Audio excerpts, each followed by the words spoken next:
जाहीर सभा आहे, पण या जाहीर सभेमध्ये आमचा एक मधला छोटासा एक चंक आहे, त्याचं नाव आहे मन की बात. आणि या मन की बातच्या अनुषंगानं आपण विनोदी शैलीनं खरं तर गप्पा मारत असतो.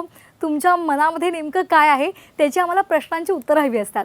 मराठी भाषेचं लावण्य आपल्या सगळ्यांनाच माहिती आहे, किती शब्दसंपदा आहे, पण त्याचबरोबरीने जर आपल्याला एखाद्याला टोमणा हाणायचा असेल तर त्यासाठी वाक्प्रचार आणि शब्दप्रयोगसुद्धा आपल्या मराठी भाषेमध्ये आहेत.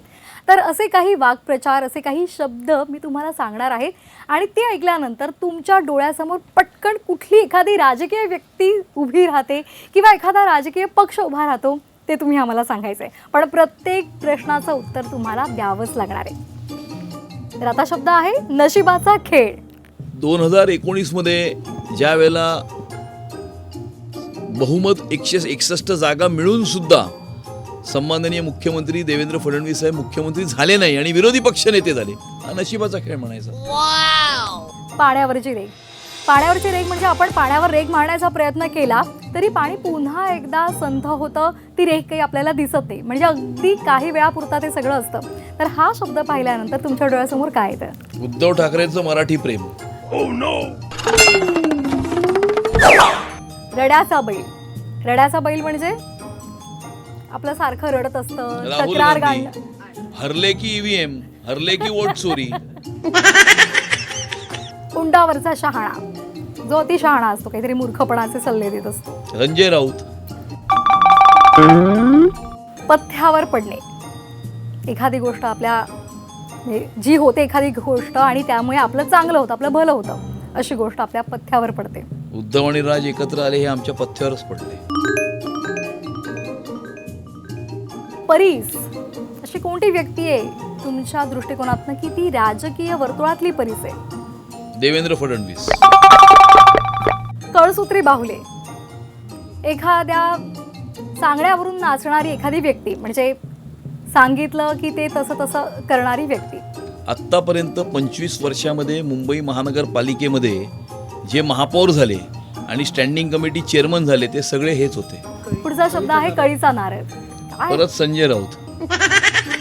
परत संजय राऊतच. तुम्ही असं महायुतीमधला पण एखादा सांगू शकतात की त्याच्यामुळे काहीतरी बिनसतंय? कारण छत्रपती संभाजीनगरमध्ये आम्ही पाहिलंय अहंकार आणि हे असं सगळे शब्द म्हणणं आले होते. संयुक्तिक नाही. तुम्ही उत्तर देणं टाळताय.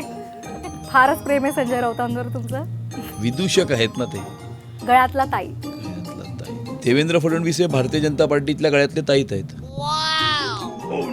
एका पिसाचा मोर. म्हणजे त्याच्याकडे फक्त एकच पीस आहे, मात्र तो सगळीकडे नाचत बसतो, मी मोर आहे, मोर आहे.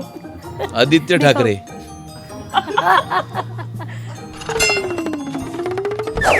त्यांना असं वाटतं की त्यांना खूप पर्यावरण समजतं, त्यांना खूप मुंबई समजते आणि अनेक विषय त्यांना समजतात, पण ते समजण्यापासून ते फार दूर आहेत आणि त्यामुळे त्यांना असं वाटतं की ते एक मोर आहेत, परंतु ते एका पिसाचेच मोर आहेत. दगडातले देव.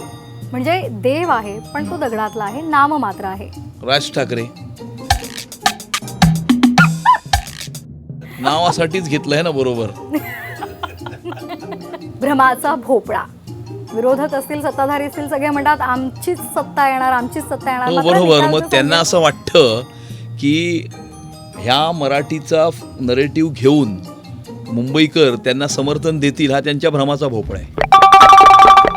अमित सर, या मन की बात या कार्यक्रमामध्ये तुम्ही छान दिलखुलास प्रत्येक प्रश्नाचं विनोदी अंगानं उत्तर दिलं, त्याबद्दल मी आभार मानते.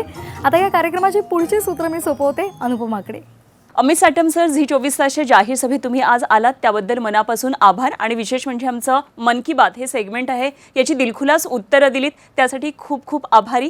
धन्यवाद.